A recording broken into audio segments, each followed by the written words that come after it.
Hello, everybody. Welcome to Tip of the Week with Coach Nancy. So, our tip of the week is about the slice. And is there different types of slices? So, when we look at the slice, we're just going to kind of go through how we hit it, what it looks like, the steps. We're going to talk a little bit about if there are different types of slices and when should we use them. Okay. So we're going to start with just the slice in general. So if we're using forehand or backhand slice, we're going to take a look at a few pictures here. Okay, where to go? Okay, right here. So I'm just going to head back here. Wrong page. There we go. Okay, so continental grip. So that's the first thing we need to have. You need to make sure it's continental grip. So let's have first grip you ever learned. So if you go by the number system on the top of the racket, it's just 0. This would be that number 1 grip. Okay, so continental grip. The next step, you'll notice that the racket, it's a high to low motion. So you notice that it's a 45-degree angle that Federer has here. So racket goes high to low at a 45-degree angle. Okay, and you'll notice that Federer, this is a backhand slice he's hitting, that his left arm, it goes back and it goes down. All right, so that non-racket arm is very important. Okay, you'll see that again. So non-racket arm, it goes back. And the way you can check this is on the backhand, when you bring your shoulder blades back, you should feel like you can feel the shoulder blades going back. So if somebody put a tennis ball between your shoulder blades, you could feel it. All right, so that's how you know that you're using those, that you're actually bringing the arms back. Okay, so that's just a little tip there. So again, you'll notice on the forehand, okay, it's a high to low motion. And look at his non-racket arm. So that non-racket arm is going to be where the racket path will be, so where the racket is going to move to in the future. Okay, so that's why it says reaching into the future of the stroke. Okay, skip that for now. You notice the finishing here, the racket's like a serving tray. So the strings of the racket are pointing up, all right? And that's how you're going to finish it, whether it's a forehand slice or backhand slice. It should be that serving tray. Okay, so that's kind of the steps of the stroke, okay? Now we're going to talk about different types of, I'm just going to stop this screen sharing here for a minute. Okay, so we're going to talk about whether there are different types of slices. So today we're just, there's variations, right? So this is basically just the two main ones I'm going to talk about today. So we have the rally ball slice, or the defensive slice, but there's also the attacking slice, okay, or offensive slice, we call it. So those are the two different types of slices, the main types that we have. Now, obviously, there's variations on that because just like in any art, right, you have your basics and you create from that. So that's why you watch Federer. He's got a bunch of different slices because he's made that an art. So it's called the art of slicing, right? So, but these are two main basic ones, right? So we have the rally ball or defensive slice, and then we have the offensive slice. Okay, so I'm just gonna go back to the screen sharing here and take a look at this. Sorry, right there. Okay, so just to kind of give you a visual. So that's a defensive slice. Notice the face of the racket there, right? 45-degree angle. And notice he's scooping it, right? We're going to talk a little bit about that. So that's what that defensive slice would look like when we're hitting it. So defensive slice.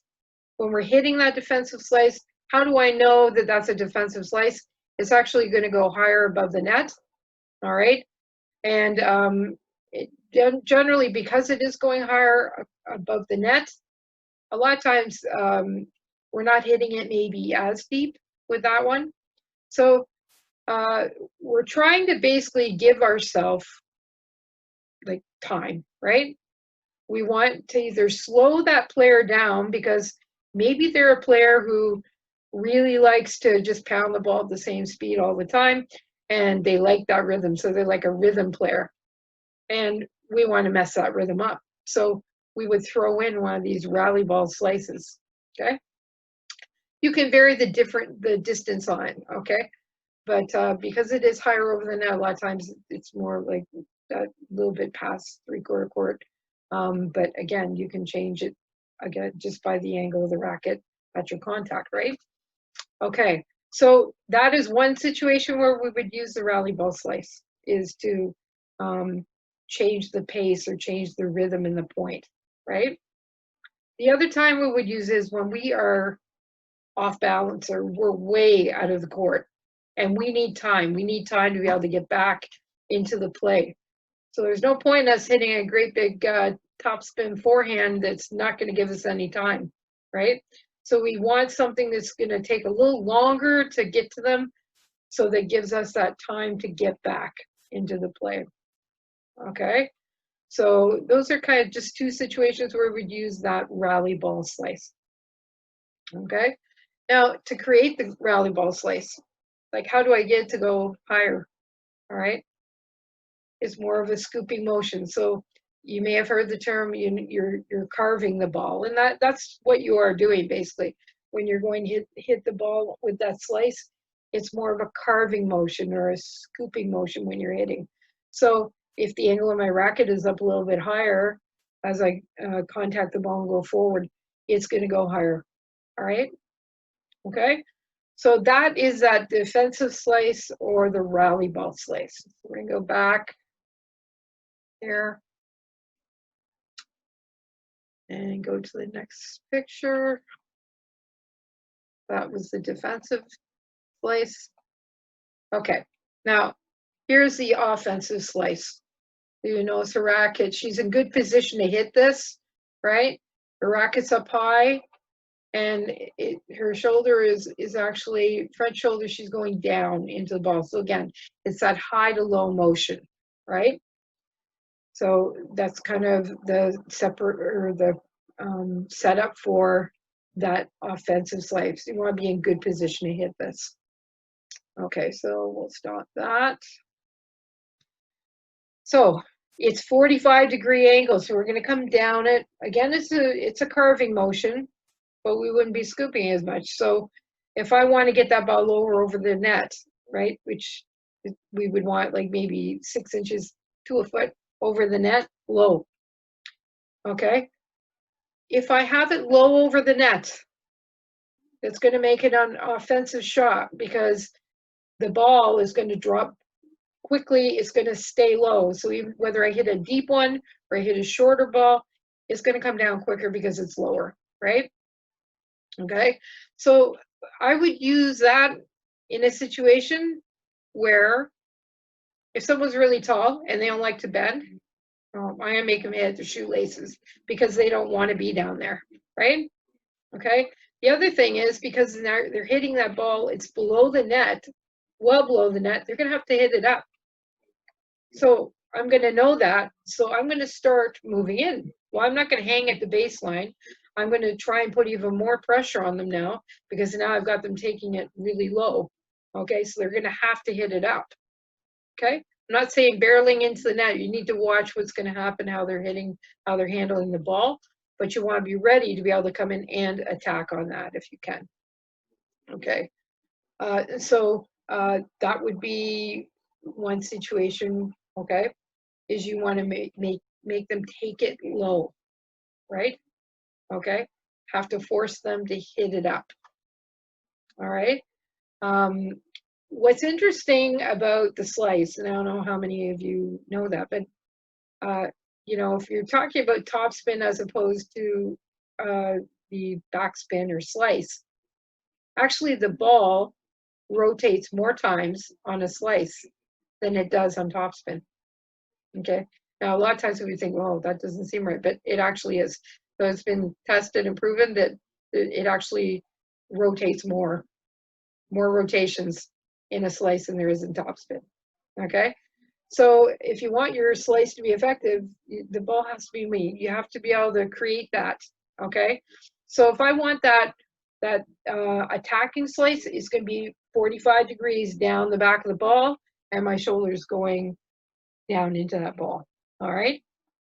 So we want to make sure that we can vary and use the slice at the right time. Okay. So you don't want to be hitting a rally ball slice up the center of the court. Okay. Because one is going to be high. It's only half court. They read that, they're going to come in, they're just going to tee off on it. Okay. So it's not the time to use it. But if they're getting ready because we've hit the same type of ball 6, 7 times, whatever, then I'm going to throw that in there just to see how they deal with it, right? Okay, so change of rhythm, change of pace, especially against a rhythm player. It's a good strategy to use to kind of mess up the timing. Okay, stretched out wide. We need to, again, have it high enough so it gives us time to get back into the play. Attacking slice, low, we can have it short or deep, right? So if it's that deep one, we're trying to make them take it low. If we hit that shorter slice, basically we're trying to get that player to move into the net because we've maybe noticed that they don't want to be there. They prefer to be at the back of the baseline. They might be feeling really uncomfortable at the net, so that's when you use that slice, okay? Force them into the net, okay? So we're just going to kind of review a little bit here. So the steps for the slice, either forehand or backhand slice, same grip, continental grip, okay? It's going to be a high to low motion with the racket, and it's more of a carving motion. So it's not a chop, it's a carving motion, okay? Whether we're using the rally ball or the attacking slice. Okay, so we did say there's 2 types of slices, right? Just basic right now. So we have that rally ball slice, which is a higher ball. We're going to use it when we are in trouble or we need more time, or we have a player that just wants to keep pounding the ball the same pace the whole time. Then we're going to use that slice to change the rhythm or the pace of the point there. Okay. The attacking slice, we talked about 2 situations we could use that in. So that's that lower one. It's going to be closer to the top of the net. We want to try and make them take it low. So if we have somebody who's really tall and doesn't like to bend, and we know that, we're going to try and use that ball on them more because we know they don't want to be down there taking it. The other thing is if we realize they don't want to be at the net, we're going to hit the shorter attacking slice to try and draw them into the net. Okay?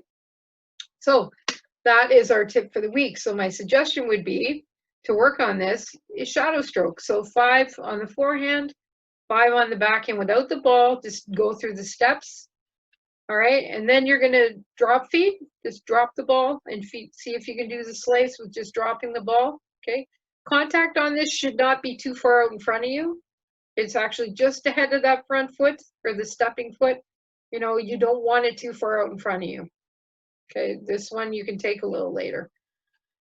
And then after you've done the drop feeding, if you can do some, if someone can do some hand feeding too from the other side net, or racket feeding is fine. Or if you're hitting against the wall, see if you can just keep the rally going. So if you're hitting with a partner, see if you guys can keep the slices going in a rally situation. Start with the forehand if you're not as comfortable, and then do backhand. But if you're comfortable, see if you can mix it up. So forehands first, backhands, and then mix it up forehand and backhand. All right, whether with a partner or even on the wall.